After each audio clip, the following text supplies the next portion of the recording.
தமிழக நிரந்தர முதல்வர் திரு சி. ஜோசப் விஜய் அவர்களின் சொல்லுக்கு இணங்க மக்களை நேசி, மக்களுக்காக சேவை செய் என்பதற்கு ஏற்றாற்போல் தமிழக வெற்றிக் கழகம் தூத்துக்குடி மேற்கு மாவட்டத்திற்கு உட்பட்ட பகுதிகளில் இறந்தவர்களுக்கு குளிர்சாதன பெட்டி, சவப்பெட்டி, சொர்க்கரதம் இவை அனைத்தும் ஸ்ரீவைகுண்ட சட்டமன்ற உறுப்பினரான சமூக ஆர்வலர் அன்னை வி. ஜி. சரவணன் எம்.எல்.ஏ. அவர்களின் ஏற்பாட்டில் எந்தவித கட்டணமுமின்றி சேவையாக வழங்கப்பட்டு வருகிறது.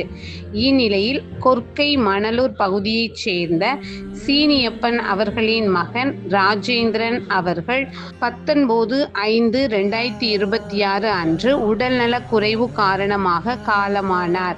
அன்னாருடைய பூத உடலை அடக்கம் செய்வதற்கான ஃப்ரீசர் பாக்ஸ், சொர்க்கரதம், அமரர் பெட்டி இவை அனைத்தும் மனிதம் நிலைக்க ஸ்ரீவைகுண்ட சட்டமன்ற உறுப்பினரான அன்னை வி. ஜி. சரவணன் எம்.எல்.ஏ. அவர்களின் சார்பில் எந்தவித கட்டணமும் இன்றி சேவையாக வழங்கப்பட்டது.